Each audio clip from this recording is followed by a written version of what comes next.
Durante séculos, a humanidade se considerou a única espécie dotada de pensamento genuíno, emoções complexas e capacidade de raciocínio. Essa crença nos colocava em um pedestal solitário no reino da consciência, separados de todas as outras formas de vida por um abismo intransponível. No entanto, à medida que a ciência avança e refinamos nossos métodos de observação, uma verdade extraordinária se revela diante de nossos olhos. O mundo natural está repleto de mentes pensantes, corações que sentem e inteligências que rivalizam com a nossa em complexidade e sofisticação. Das profundezas oceânicas às copas das árvores, dos desertos escaldantes às planícies geladas, a consciência floresce em formas que apenas começamos a compreender. A revolução mais notável em nossa compreensão da cognição animal começou quando os cientistas decidiram fazer uma pergunta simples, mas profunda. E se outros animais não fossem apenas autômatos biológicos respondendo a estímulos, mas seres genuinamente conscientes capazes de experiências subjetivas ricas e complexas? Essa mudança de perspectiva abriu portas para descobertas que continuam a nos surpreender e desafiar nossas concepções mais arraigadas sobre o que significa ser inteligente, consciente e até mesmo humano. Cada nova pesquisa parece estreitar a distância entre nós e as outras espécies, revelando não diferenças absolutas, mas variações em um contínuo compartilhado de consciência. Considere primeiro nossos companheiros mais antigos, os cães. Esses animais que domesticamos há milhares de anos desenvolveram uma habilidade surpreendente que vai muito além de reconhecer nossos rostos ou obedecer comandos. Os cães conseguem literalmente sentir nossas emoções através do cheiro. Quando experimentamos alegria, medo, tristeza ou ansiedade, nosso corpo sofre mudanças químicas sutis, mas mensuráveis. Hormônios flutuam, compostos químicos se alteram, e nosso suor e respiração carregam assinaturas moleculares de nosso estado emocional. Para um cão, cujo mundo olfativo é exponencialmente mais rico que o nosso, essas pistas químicas criam um mapa emocional detalhado de todos ao seu redor. Estudos controlados demonstraram esse fenômeno de forma inequívoca. Pesquisadores coletaram amostras de suor de pessoas enquanto assistiam a vídeos que induziam felicidade ou medo. Quando essas amostras foram apresentadas a cães em ambiente experimental, as reações foram consistentes e reveladoras. Ao detectar o odor associado ao medo humano, os cães apresentavam aumento na frequência cardíaca e buscavam proximidade e conforto de seus tutores. Em contraste, quando expostos ao cheiro da felicidade, tornavam-se notavelmente mais relaxados e sociais, demonstrando comportamentos de aproximação e brincadeira. Isso significa que o vínculo entre humanos e cães opera em um nível químico fundamental. Eles não precisam ver uma expressão facial ou escutar o tom de nossa voz para compreender como nos sentimos. A empatia canina viaja através do ar, em moléculas invisíveis, criando uma conexão que transcende a comunicação verbal ou visual. Quando seu cão se aproxima nos momentos de tristeza, não é coincidência ou comportamento aprendido simples. É uma resposta empática genuína a sinais químicos que ele detecta e interpreta com uma sofisticação que apenas começamos a apreciar. Essa capacidade de ler emoções humanas através de pistas químicas representa uma forma de cognição social altamente desenvolvida. Ela exige que o cérebro canino não apenas detecte compostos específicos, mas também os associe a estados emocionais, preveja comportamentos resultantes e ajuste suas próprias ações de acordo. É um processo cognitivo em múltiplas camadas que demonstra memória, aprendizado associativo e uma forma genuína de compreensão emocional. Os cães efetivamente desenvolveram uma segunda linguagem conosco, uma baseada não em palavras, mas em química compartilhada. Agora voltemos nossa atenção para as profundezas marinhas, onde criaturas de uma inteligência verdadeiramente alienígena residem. Os polvos desafiam quase todas as nossas concepções sobre como uma mente pode funcionar. Com um sistema nervoso radicalmente diferente do nosso, onde aproximadamente 2/3 dos neurônios estão distribuídos pelos tentáculos em vez de concentrados em um cérebro central, Esses cefalópodes representam uma experiência evolutiva completamente distinta de consciência. E, no entanto, eles exibem comportamentos que só podemos descrever como pensamento genuíno. Um dos aspectos mais fascinantes da vida dos polvos é o que acontece quando eles dormem. Observadores atentos notaram que durante o sono, a pele desses animais passa por transformações extraordinárias. Cores se intensificam e desvanecem em ondas rítmicas, padrões emergem e desaparecem, texturas mudam de lisas para rugosas e vice-versa. Essas mudanças não são aleatórias, elas ocorrem em ciclos regulares que se assemelham notavelmente aos estágios do sono em mamíferos, alternando entre períodos de quietude e atividade intensa. Durante as fases ativas, os padrões de coloração e textura que emergem na pele do polvo imitam comportamentos de caça ou camuflagem observados quando o animal está acordado.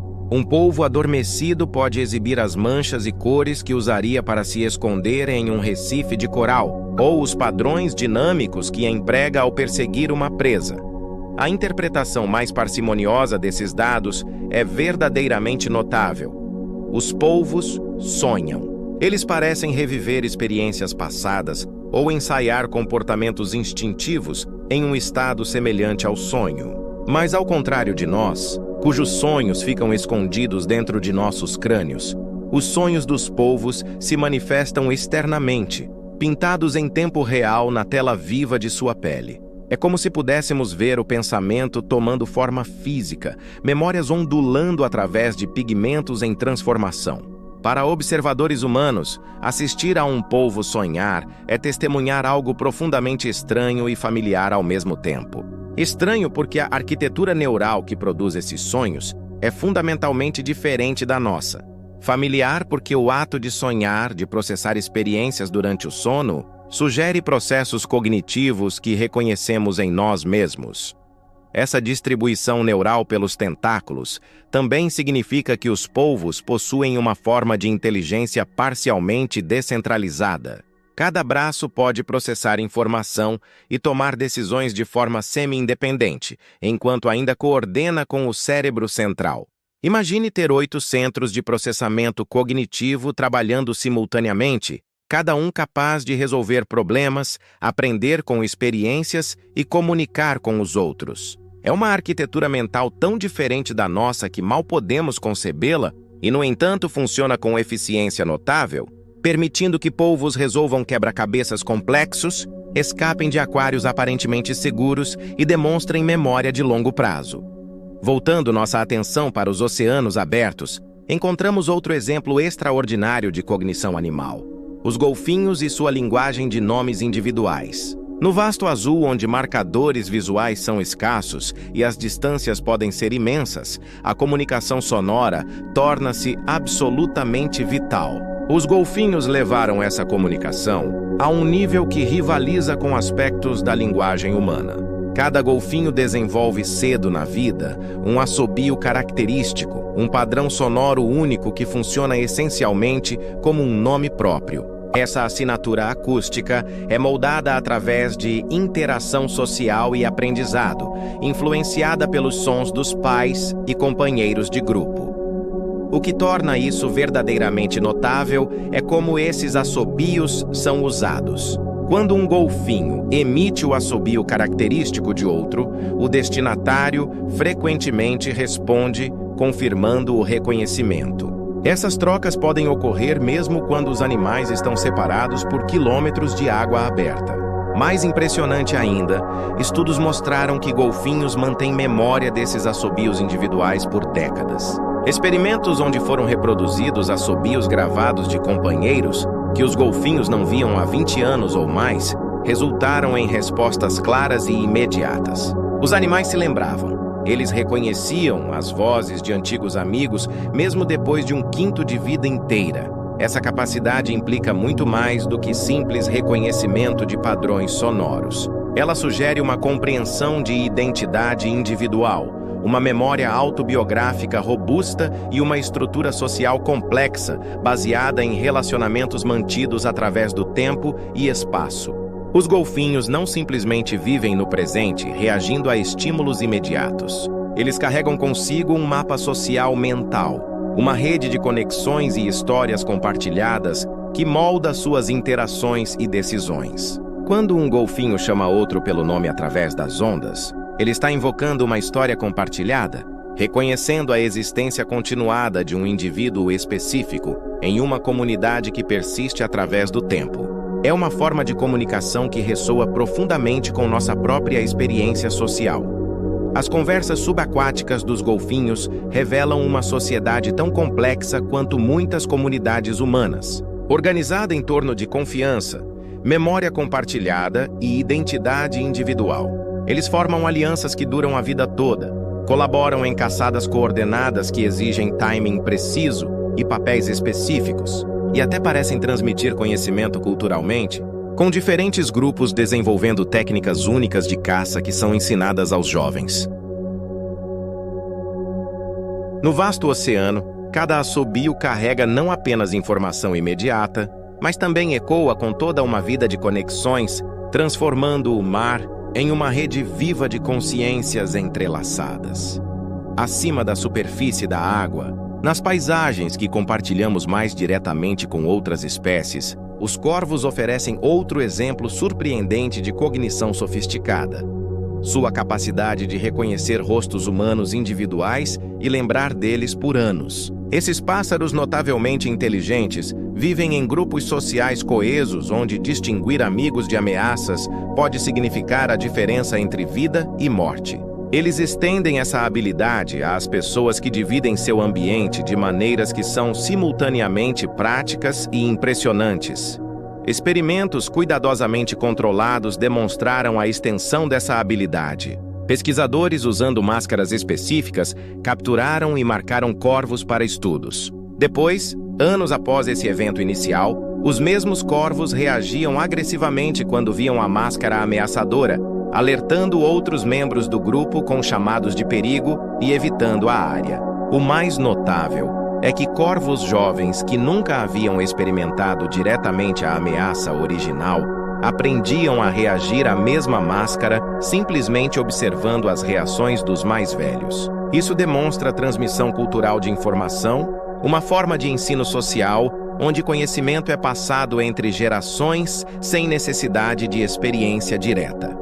A capacidade dos corvos de reconhecer rostos vai além de simples associação de formas. Eles processam características faciais detalhadas de maneira similar aos humanos, criando representações mentais duradouras de indivíduos específicos. Suas memórias não são efêmeras ou facilmente sobreescritas, mas armazenadas a longo prazo e acessadas através de reconhecimento genuíno. Quando um corvo observa um rosto familiar, ele não está simplesmente reagindo a um estímulo visual. Ele está acessando um arquivo mental de eventos passados, emoções associadas e expectativas futuras, mantendo essencialmente um catálogo social de quem pode ser confiado e quem representa perigo. Essa inteligência não é meramente reativa, mas interpretativa. Os corvos avaliam situações, fazem previsões baseadas em experiências passadas e ajustam seu comportamento de acordo. Eles demonstram compreensão de causa e efeito, podem resolver quebra-cabeças de múltiplas etapas e até usam ferramentas de maneiras inovadoras. Em ambientes urbanos, observou-se corvos colocando nozes em faixas de pedestres para que carros as quebrassem, depois esperando pacientemente pelo sinal verde para recuperar com segurança o conteúdo. Esse comportamento requer planejamento temporal, compreensão do comportamento humano e de máquinas e a capacidade de adiar gratificação. São componentes do que chamamos de inteligência executiva, tradicionalmente considerada uma marca distintiva da cognição humana.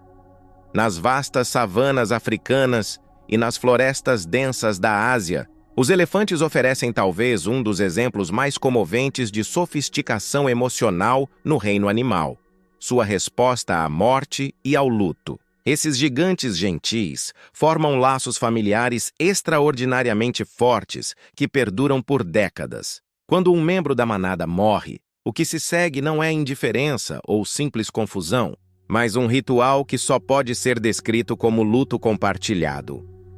Observadores documentaram repetidamente elefantes reunindo-se ao redor do corpo de um companheiro falecido. Eles o tocam suavemente com suas trombas, explorando o corpo com o que parece ser reverência e tristeza. Alguns permanecem ao lado por horas ou até dias, em uma vigília silenciosa. Mais notável ainda, elefantes frequentemente retornam ao local onde um companheiro morreu, mesmo semanas ou meses depois. Foram registrados casos de elefantes acariciando ossos de parentes com suas trombas, demonstrando o que parece ser lembrança e conexão contínua.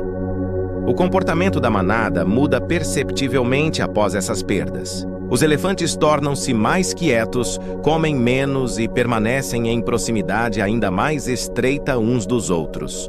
Quando um membro do grupo mostra sinais de angústia, outros se aproximam oferecendo conforto através de toques suaves e vocalizações profundas e retumbantes que viajam através do solo. Esse comportamento consolador não é acidental ou instintivo no sentido simples. É intencional e consistente, revelando uma sensibilidade profunda aos estados emocionais dos outros. Capacidade dos elefantes de reconhecer o luto e responder com empatia foi documentada repetidamente tanto em populações selvagens quanto em cativeiro. Esses comportamentos sugerem que consciência emocional e compaixão estendem-se muito além de nossa própria espécie, existindo onde quer que memória e conexão social moldem a vida de uma comunidade.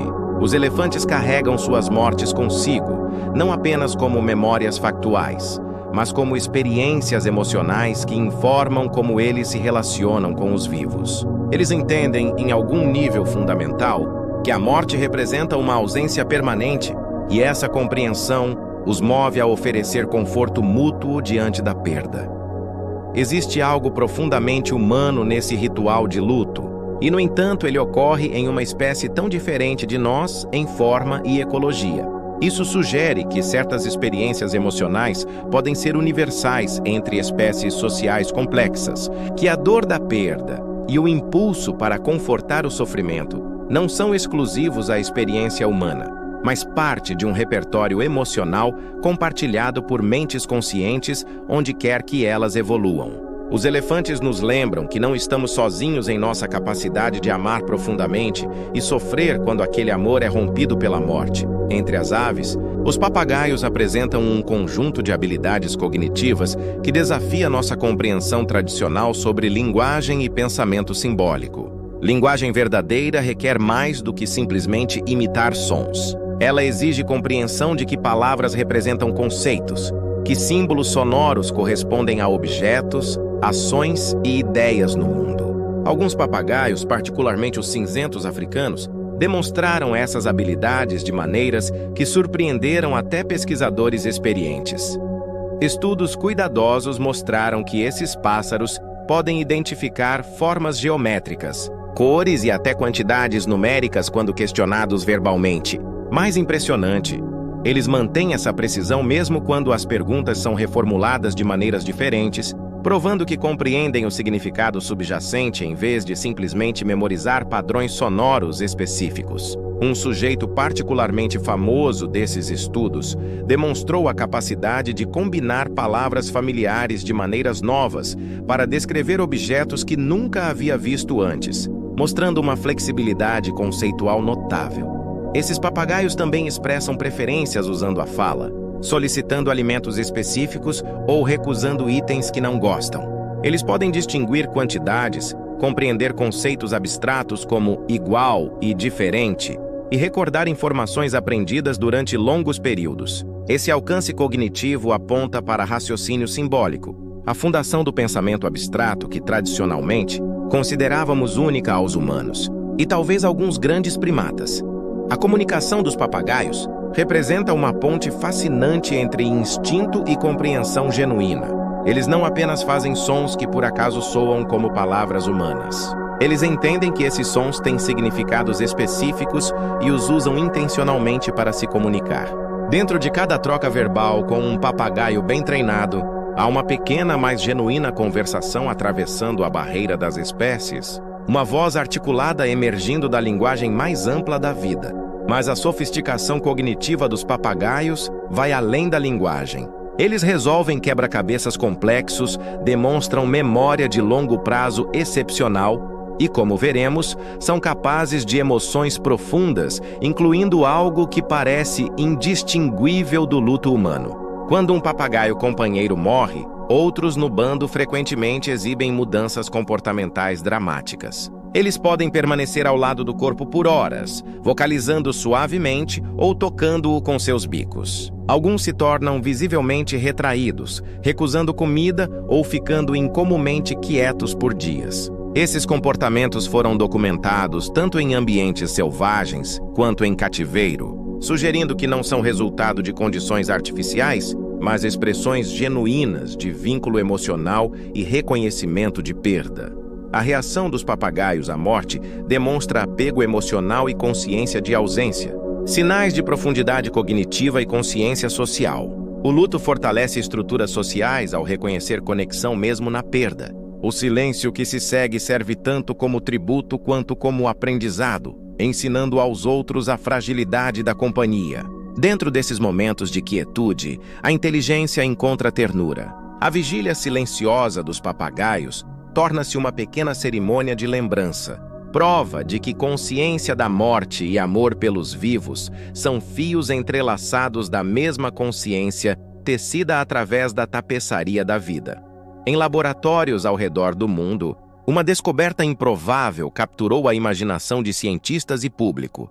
Ratos riem quando são feitos cócegas. Quando gentilmente provocados por uma mão familiar, os ratos emitem rajadas de sons de alta frequência que, quando gravados e desacelerados, se assemelham notavelmente ao riso. Eles se aproximam da mão, saltam em brincadeira e mostram sinais de prazer similares à maneira como filhotes ou primatas se engajam em diversão social. Essa descoberta é mais significativa do que pode parecer à primeira vista. O riso não é apenas um som. É uma expressão de estado emocional positivo, uma resposta social que reforça vínculos e comunica bem-estar. O fato de que ratos exibem comportamento análogo sugere que eles experimentam algo similar ao prazer e alegria. Mais ainda, nem todos os ratos respondem igualmente. Aqueles criados em ambientes sociais ricos são mais propensos a produzir esses sons e engajar em brincadeiras, enquanto ratos isolados respondem menos, sugerindo que a capacidade de experimentar e expressar alegria é moldada por experiência social. Assim como em humanos, os pesquisadores também descobriram que ratos desenvolvem preferências, gravitando em direção a experimentadores que os provocam mais frequentemente e evitando aqueles que não o fazem. Isso indica não apenas que eles acham a experiência prazerosa, mas que formam associações sociais baseadas nessas interações positivas. O riso dos ratos, portanto, não é um reflexo simples, mas parte de um sistema emocional e social complexo que inclui memória, preferência e busca ativa de experiências prazerosas. Esse comportamento lúdico em ratos conecta-se a um corpo maior de pesquisa sobre brincadeira em animais. Brincadeira foi observada em inúmeras espécies, desde mamíferos até pássaros e até alguns répteis. Ela serve múltiplas funções, desenvolve habilidades físicas e cognitivas, estabelece e mantém laços sociais e aparentemente proporciona prazer intrínseco. A presença de brincadeira é frequentemente considerada um marcador de bem-estar em animais cativos, pois requer um estado de segurança relativa e conforto emocional. Animais estressados ou doentes tipicamente não brincam. O fato de que ratos, frequentemente considerados pragas e tratados como simples objetos em laboratórios, possuem essa capacidade de alegria e prazer social deveria nos dar pausa. Isso nos desafia a reconsiderar como tratamos essas e outras espécies, reconhecendo que comportamentos que atribuímos apenas a animais superiores podem ser muito mais difundidos do que imaginávamos. A risada de um rato, traduzida para frequências que podemos ouvir, é um lembrete de que a capacidade de alegria pode estar presente mesmo nas criaturas menores e mais subestimadas. Nas águas frias do norte, as baleias orca demonstram outro aspecto notável da cognição animal: tradições culturais transmitidas através de gerações. Diferentes grupos de orcas desenvolveram técnicas de caça únicas específicas de suas comunidades. Algumas populações especializaram-se em encalhar-se parcialmente em praias para capturar focas, uma técnica perigosa que deve ser aprendida através de demonstração cuidadosa por adultos experientes. Outras desenvolveram métodos coordenados de criar ondas para derrubar focas de plataformas de gelo. Essas técnicas não são instintivas no sentido simples, mas aprendidas culturalmente, variando de grupo para grupo mesmo quando as presas disponíveis são similares. O que torna isso verdadeiramente cultural é que essas diferenças persistem através de gerações e são transmitidas através de ensino ativo. Mães orca investem anos ensinando suas crias não apenas como caçar, mas técnicas específicas que sua família usa. Jovens orcas praticam repetidamente sob supervisão, e os adultos demonstram paciência notável, permitindo tentativas mal-sucedidas e gradualmente refinando as habilidades da prole. Isso é ensino intencional, não meramente aprendizado por observação passiva. Além das técnicas de caça, as orcas exibem variação cultural em vocalizações. Cada grupo possui um dialeto único, um conjunto de chamados específicos que os identificam. Esses dialetos são tão distintivos que pesquisadores podem identificar a qual grupo uma orca pertence simplesmente ouvindo suas vocalizações. As mães ensinam esses chamados aos filhotes, e os padrões permanecem estáveis através das gerações, definindo identidade de grupo de maneira análoga a dialetos linguísticos humanos. Essa diversidade cultural entre orcas espelha variações humanas de maneira surpreendente. Assim como diferentes comunidades humanas desenvolvem tecnologias, linguagens e costumes únicos moldados por história e ambiente, as orcas fazem o mesmo dentro dos limites de sua biologia e ecologia.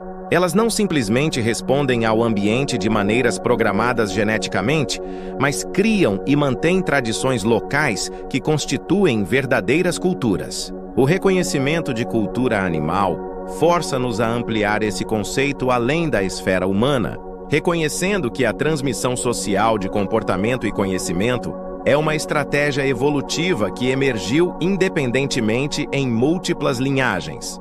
Nas copas das florestas tropicais, os macacos prego demonstram o uso de ferramentas e aprendizado social de maneiras que nos lembram nossos próprios ancestrais. Esses primatas de tamanho médio não apenas usam ferramentas, mas as fabricam intencionalmente e transmitem esse conhecimento culturalmente. Grupos diferentes de macacos prego desenvolveram tradições distintas de uso de ferramentas. Alguns usam pedras para quebrar nozes, selecionando cuidadosamente rochas com peso e forma apropriados e usando superfícies específicas como bigornas. Outros desenvolveram técnicas para usar gravetos para extrair insetos de cascas de árvores ou mel de colmeias.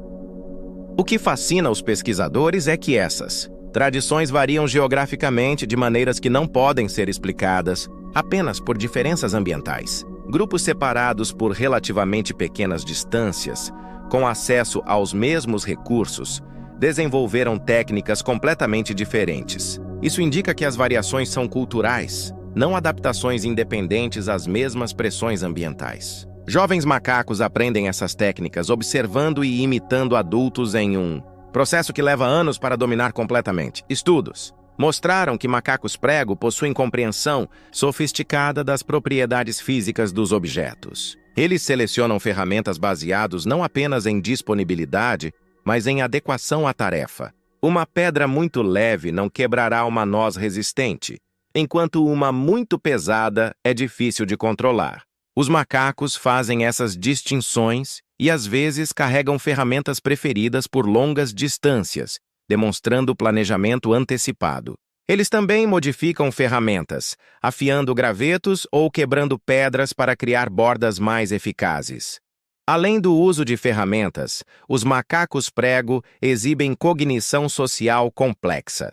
Eles enganam uns aos outros, formam coalizões, reconhecem hierarquias e parecem entender regras sociais básicas. Foram observados comportamentos que sugerem senso de justiça. Em experimentos onde 2 macacos recebiam recompensas diferentes pela mesma tarefa, Aquele recebendo a recompensa inferior frequentemente recusava participar. Uma reação interpretada como reconhecimento de tratamento injusto. Voltando às aves, as gralhas oferecem um exemplo extraordinário de cognição temporal, a capacidade de planejar o futuro. Por muito tempo, pensava-se que planejamento futuro era exclusivamente humano, requerendo uma consciência sofisticada de si mesmo através do tempo. As gralhas demoliram essa suposição. Esses corvídeos escondem comida em múltiplos locais e demonstram memória notável de onde e quando esconderam cada item. Mais impressionante, elas ajustam seu comportamento de esconder baseadas nas propriedades da comida e no tempo futuro. Em experimentos controlados, gralhas que sabiam que ficariam sem comida, em uma sala específica na manhã seguinte, escolheram esconder comida extra naquela sala à noite, mesmo tendo acesso à comida no presente. Isso demonstra não apenas memória do passado, mas projeção no futuro e planejamento de acordo. Elas anteciparam uma necessidade futura e tomaram ações no presente para atendê-la, a definição de planejamento prospectivo. Mais ainda, as gralhas consideram a natureza perecível da comida. Quando escondem itens que estragar rapidamente versus aqueles que duram mais, elas recuperam os perecíveis primeiro e ajustam seus comportamentos de esconder de acordo. Isso requer não apenas memória espacial, mas memória temporal e compreensão de como diferentes tipos de comida se degradam ao longo do tempo. É uma forma de viagem mental no tempo, projetando-se no futuro para prever necessidades e planejar adequadamente. As gralhas também demonstram comportamento social sofisticado relacionado ao esconder comida. Se uma gralha observa outra escondendo comida, ela frequentemente retorna depois para roubá-la. Mas gralhas que têm histórico de roubar são especialmente cuidadosas quando escondem sua própria comida na presença de outras, sugerindo que elas projetam suas próprias tendências nos outros. Isso implica uma forma de teoria da mente, compreender que outros têm conhecimento e intenções separados dos seus próprios e agir com base nessa compreensão. Nos oceanos tropicais, os peixes limpadores fornecem um exemplo fascinante de cognição social em uma espécie muito distante de nós evolutivamente. Esses pequenos peixes estabelecem estações de limpeza em recifes onde peixes maiores vêm para ter parasitas removidos. O relacionamento é mutuamente benéfico. Os limpadores recebem comida, enquanto os clientes ficam livres de parasitas. Mais pesquisas revelaram que os limpadores não são autômatos simples, mas engajam em cognição social surpreendentemente sofisticada. Os peixes limpadores reconhecem clientes individuais e se lembram de interações passadas.